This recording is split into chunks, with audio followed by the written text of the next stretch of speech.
आज हम पढ़ेंगे थॉर्नडाइक जी के बारे में, जिन्होंने क्या दिया था, 3 लॉज ऑफ लर्निंग। फ्रेंड्स, कैसे हैं आप सभी? मुझे उम्मीद है कि आप सभी अच्छे होंगे। आज मैं प्रिया वर्मा आपके सामने हाजिर हूँ एक नए टॉपिक के साथ, चाइल्डहुड के, जिसका नाम है थॉर्नडाइक। जिसका क्या नाम है? थॉर्नडाइक की थ्योरी के साथ। ये जो थॉर्नडाइक जी थे, एक साइकोलॉजिस्ट थे। अब इसको कैसे याद करेंगे? थॉर्नडाइक, डाइक मतलब इसे ऐसे याद रख लो। कैसे याद रख सकते इसको? डाई से याद करो, DIE, डाई। ठीक है। और थॉर्न का क्या मतलब होता है? कांटा। ये जो है हमें हेल्प करेगा, हमें थॉर्नडाइक जी की साइकोलॉजिस्ट जो इन्होंने थ्योरी दी थी उसको समझने में। चलिए मैं स्टार्ट करती हूँ। ये आपको दिख रहा होगा, ये गर्ल क्या कर रही है? डाई कर रही है अपने हेयर में। अपने हेयर को ये वाली लड़की जो है वो डाई कर रही है। ठीक है। अब डाई करने के बाद क्या होगा? इसके पहले बाल वाइट थे, फिर ये क्या हो गए? ब्लैक हो गए। फिर इसके बाद क्या होगा? इसके बिहेव में चेंज आ जाएगा। ये क्या कहेगी? मैं तो बहुत सुंदर हूँ, मैं तो ऐसी हूँ, वैसी हूँ। जैसे स्किनर में स्किन को गोरा करने के बाद उसके बिहेव में चेंज आ गया, तो इसकी बिहेवियरिज्म थ्योरी। इसलिए देखना, इसके भी बिहेव में चेंज आ जाएगा, इसलिए इसका नाम भी क्या है? Behaviourism theory. बिहेवियर मॉडिफिकेशन, ये देखिए, बिहेवियर मॉडिफिकेशन, थॉर्नडाइक। ठीक है। थॉर्नडाइक जी की कौन सी थ्योरी थी? बिहेवियर मॉडिफिकेशन, दूसरा नाम है इसका। और क्या नाम है? ट्रायल एंड एरर लर्निंग, मतलब कर करके सीखना। बच्चा कभी कुछ करेगा, कभी कुछ करेगा, कभी गलत करेगा, कभी सही करेगा, तो कर करके जो वो सीखता है उसको बोलते हैं ट्रायल एंड एरर। ये मोस्ट इम्पोर्टेंट है, बहुत बार पेपर में आया हुआ है कि जो trial and error learning theory है वो किसकी थ्योरी है? थॉर्नडाइक जी की। ठीक है। आगे इसको हिंदी में क्या बोलते हैं? संयोजनवाद का सिद्धांत भी बोलते हैं इसको। स्टिमुलस रेस्पॉन्स थ्योरी भी बोलते हैं इसको। SR theory, stimulus response theory बोलते हैं। Learning is a result of association between stimuli and response. Learning जो होती है एसोसिएशन होती है किसके बीच का? स्टिमुली और रेस्पॉन्स का। और क्या नाम है इसका? कनेक्शनिज्म थ्योरी, जो कनेक्शन बैठाती है।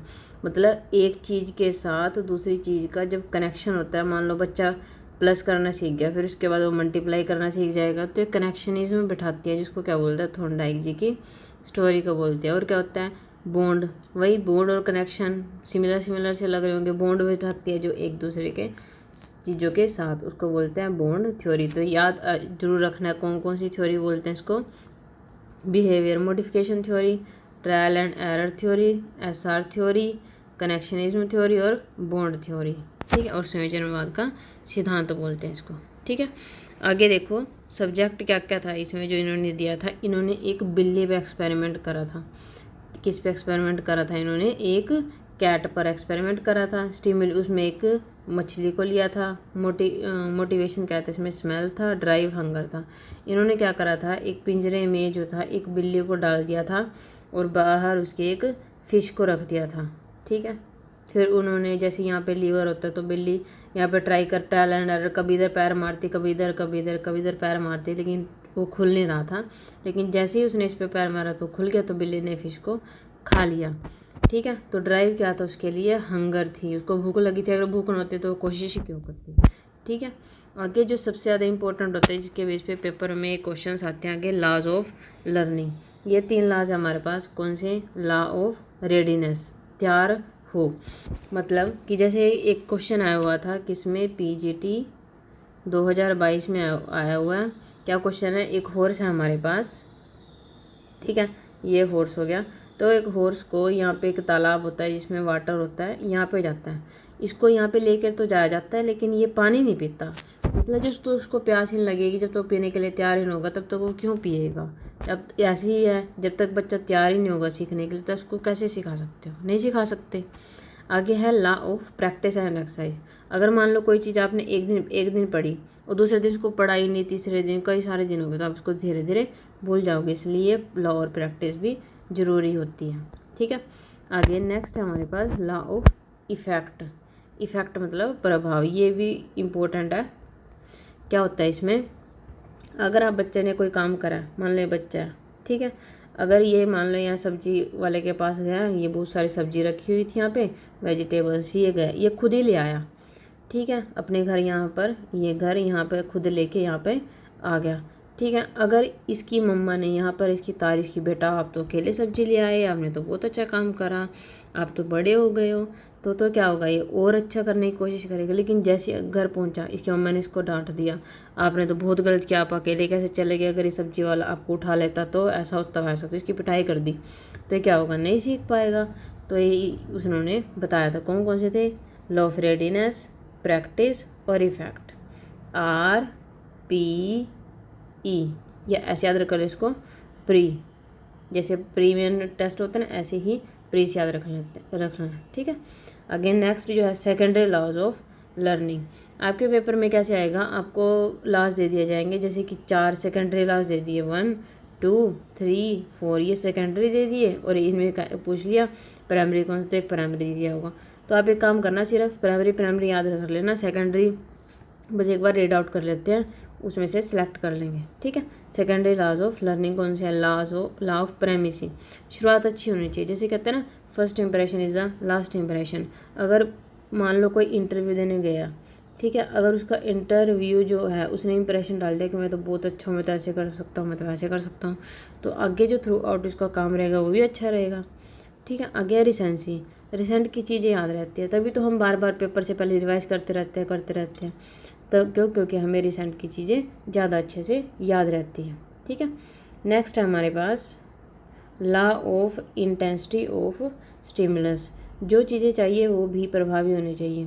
मतलब कि मान लो जैसे अगर मान लो किसी बच्चे को कोई चीज़ चाहिए, टॉफ़ी चाहिए उसको, तो अगर मैं उसको कहूँ तो ये टॉफ़ी तभी मिलेगी जब तो ये काम करके दिखाएगा। अगर मैं कहूँ उसको कोई चीज़ पसंद ही नहीं है, मेरे को दूध मिलेगा, तो क्या काम करेगा, नहीं करेगा। तो इसलिए law of intensity of stimulus हो जाएगा।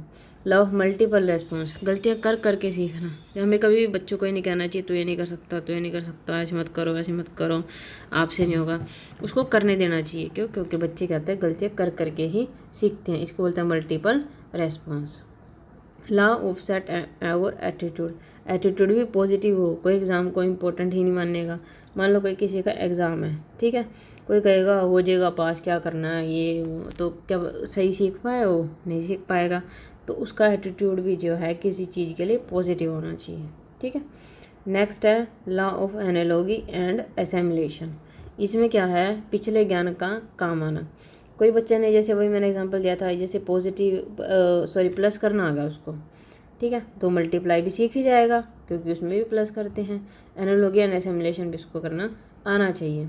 Law of partial activity, parts करो एकदम से नहीं, मतलब कोई चीज़ हमें सीखनी है, मान लो मुझे मल्टीप्लाई तक सीखना है, तो पहले मुझे माइनस आनी चाहिए, फिर प्लस आनी चाहिए, ठीक है।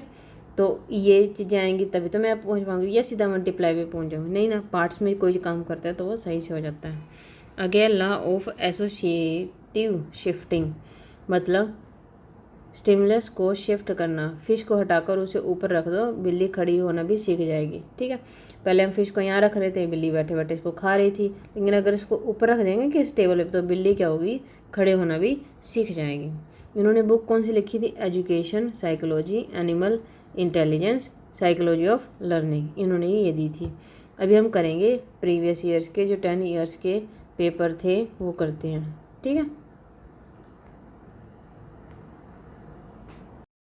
ये मैंने कुछ प्रैक्टिस सेट के लिए आपको प्रीवियस ईयर के क्वेश्चन डाले हुए हैं, ये आपने खुद से प्रैक्टिस करनी है। ये 9th क्वेश्चन,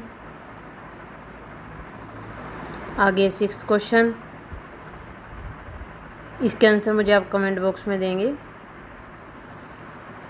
22 क्वेश्चन, ये मैं आपको बता देती हूँ, learning by practice is a modification of, किसका मॉडिफिकेशन होता है, ये बिहेवियर का, ये इसका आंसर हो जाएगा। 22 question, which of the following is a principle of learning propounded of Thorndike, मतलब कि कौन सा जो है इसमें हमारे पास प्राइमरी लॉ है, ठीक है। प्राइमरी लॉ कौन सा था उसमें, एक्साइज वाला। ये सारे कौन से हैं, सेकेंडरी वाले हैं। नेक्स्ट ये सेकेंडरी वाले बताने हमें, प्राइमरी सेकेंडरी से बहुत सारे क्वेश्चन आए हुए हैं। ये वाला देखो, which law of trial and error given by Thorndike is similar to the concept of reinforcement. मतलब जो स्किनर ने दिया था रेनफोर्समेंट वाला, ये थॉर्नडाइक जैसा ही है। वो कौन सा, लॉ ऑफ इफेक्ट, ये आंसर हो जाएगा। ये अदर नेम कौन से हैं उसके, मैंने वीडियो के स्टार्टिंग में बताया था। लॉ ऑफ बताने इसमें सेकेंडरी वाला कौन सा है, ये हॉर्स वाला, ये भी बताया था मैंने। ये वही प्राइमरी सेकेंडरी वाला क्वेश्चन हो जाएगा आपके, ठीक है। या उम्मीद है मुझे आपको वीडियो समझ में आई होगी। Thank you.